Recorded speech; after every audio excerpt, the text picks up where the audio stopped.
The San Francisco Giants were a 107-win team this past season. And they have to make these moves this offseason to go back and possibly win the World Series next year. So in today's video, we're going to look at what's next for the San Francisco Giants this offseason. So that's what I'm going to do in today's video. But before I get into this video, 85% of you that watch these videos are not even subscribed to the channel. Go ahead, get your life together. Hit that subscribe button, turn notifications, and leave a like on this video for great baseball content throughout the postseason and throughout the offseason, and just great baseball content. What's next for the San Francisco Giants is our topic in today's video. Step one is retaining their own free agents because they have a lot of free agents this offseason. Buster Posey, they definitely need to bring him back after a great year this year at the catching position for the Giants. Bring back Buster Posey is essential. He's a veteran. Probably going to bring him back realistically on a one-year deal, and he's going to be done for his career.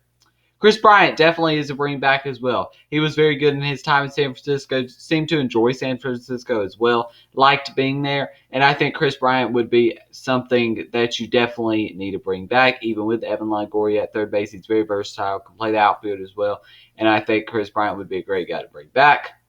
Kevin Gausman's another guy that you would want to bring back. Gausman had a great year this year. They bring him back on the qualifying offer last year, and boy, did that pay off because he was absolutely great for this team. Brandon Belt's another one. I think they should bring him back as well.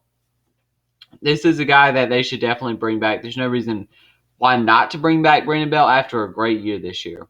Anthony DeSclafani had a turnaround to his career this year, and they should definitely bring him back as well. Alex Wood's another guy they should bring back.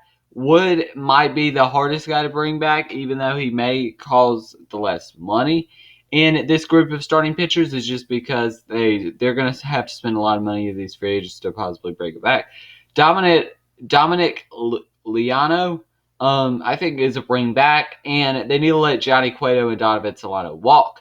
Now, my predictions for these, I think Posey stays with the Giants, along with Chris Bryant stays with the Giants. Kevin Gausman leaves the Giants. Brandon Belt stays. Anthony DeSclafani stays. So they get most of their free agents back besides Kevin Gausman, which is, of course, a big loss. Needs this offseason. Starting pitching, if they do not retain Alex Wood, Kevin Gausman, and more, that's a big need. Now, they do already have their ace, kind of ace, if they don't retain a guy like Kevin Gausman and Logan Webb. Logan Webb will be there, but after that, it's a question mark. Now, like I predicted DeSclafani to come back. But still, there's definitely some starting pitching needs. And relief pitching is another need. Relief pitching, I'm not totally sure about Jake McGee. He's getting up there in age. And as good of a year as he did with a 3 ERA, and he had a very good year. Jake McGee, or a 2.72 ERA, Jake McGee did. He had a very good year at 59 innings pitched. Tyler Rogers is another guy that had a great season. Dominic Liano definitely as well. Their old bullpen really did, but we're not really sure how those guys are going to really. If a guy like Jake McGee can be really good next year too. Duvall is a guy that I think is going to get a lot bigger of a sample size next year. Now, San Francisco Giants, their free agent targets, they have 6 free agent targets, and the Giants really developed different players well this year, but mainly pitching is what they developed really well this year, and I think that's why they need to go after these 6 players. These are 6 players that are not big time free agents, but still could make a big impact. This is besides their own free agents, by the way. Number 1, Ian Kennedy of the Philadelphia Phillies. The Phillies are probably going to try to do what they can to bring it back, but Kennedy would be a good guy towards the back end of that bullpen. I think it would be a really good move. Number 2 is bringing back Martin Melancon. Martin Melancon's been on the Giants one time before, but still, I think it would be a great idea to bring back Martin Melancon, whether that's in a closing role, probably on a short-term 1-year deal. Another guy that I think they should really take a chance on, that I think they could develop into a very good pitcher is Yusei Kikuchi, who was kind of some people's breakout pick this year to break out for the Mariners, and he did in the first half. The second half, he disappointed definitely, but the way the Giants develop pitching, he feels like a Giants-Rays type player because they can develop pitching very well. Archie Bradley's the next guy. Archie Bradley would be another guy that comes in the back of the bullpen and would be very, very good for this team. Now, he does have to stay healthy, which he didn't really do in Philly this year. And Jake Diekman is another one, a lefty coming out of the bullpen. And they could use a lefty coming out of the bullpen. Well, I mean, kind of. And Aaron Loop's another one. Aaron Loop was nasty for the Mets this year, posting a 1 ERA. He was absolutely nasty for the Mets this year. For this year. And next one, San Francisco Giants trade targets. They have 4 trade targets. Number 1 is Tanner Scott of the Baltimore Orioles. He's a lefty for the Orioles. I know I kind of have put this for every offseason team so far, but I think Tanner Scott of the Baltimore Orioles would be a really good pickup for the San Francisco Giants. The Giants, like I said, maybe could look towards a bullpen arm this offseason. And why not a guy like Tanner Scott this offseason? Tanner Scott was a 6th-round pick back in 2014 by the Baltimore Orioles, and he posted a 5-4 record with a 5.17 ERA this year. He could have been better for sure, but like I said, the Giants do really well with pitching. Next up is David Bednar of the Pittsburgh Pirates. David Bednar is a guy who's going to come in the back of the bullpen again, and he could possibly make a pretty big impact for a very, very cheap cost, because I don't think he's going to cost a lot to get, honestly. The Pirates are in a rebuilding phase. David Bednar, really no plans for him. He was 3-1 with a 2.23 ERA this year. A great year.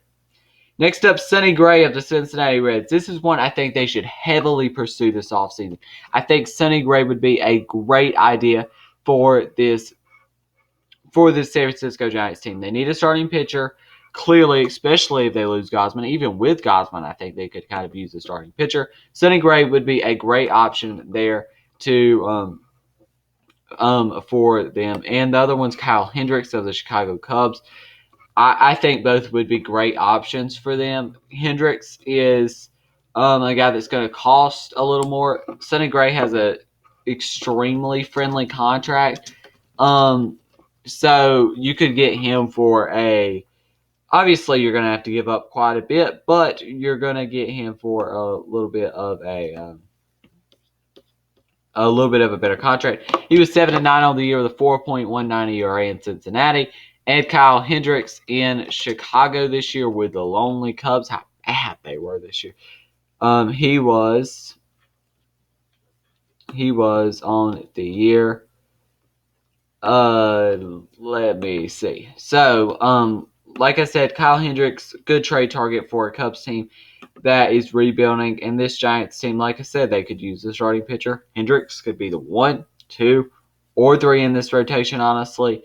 It could be either one, honestly. I think he's probably more like a 3 in this rotation. He was 14-7 with a 4.77 ERA in Chicago this year. Now, the one mock trade that I have for the San Francisco Giants this offseason, the Giants received Sonny Gray in exchange for the Giants' number 8 prospect and Patrick Bailey, catcher, Carson Ragsdale, right-handed pitcher, Giants' number 25 prospect, and Blake Rivera, the Giants' number 28 prospect, another right-handed pitcher. Now, why the Giants do this? Like I said, the Giants need starting pitching. Sonny Gray would be a great guy in that rotation that they could definitely use. And for the Reds, they receive a catcher that they really need. They need somebody who could catch in the next few years. They've always had kind of a problem at catcher. Tucker Barnhart, yes, has been good at times, but still they need a future catcher there. And Patrick Bailey was drafted back in 2020 in the first round by the Giants.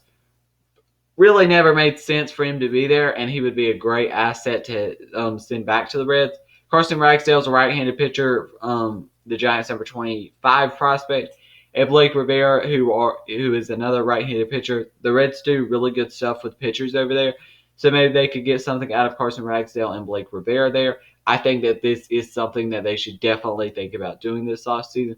Gabe Kapler, obviously, is the manager of the year. You're not going to change your managerial stuff going on in San Francisco. So, yeah, I think that's what the Giants should do this offseason, to go back to winning the NL West and being that 107-win ball club that they were. Even though they disappointed towards the end in the NLDS, they disappointed for sure. But still, these are the moves that they need to make this offseason to get back to that 107 win and hopefully for them get back to the promised land of the World Series. That's going to be the end of today's video. Like I said, 85% of you that watch these videos are not subscribed, so go ahead, get your life together. Hit that subscribe button, turn notifications, and leave a like. Thank you for watching, and peace.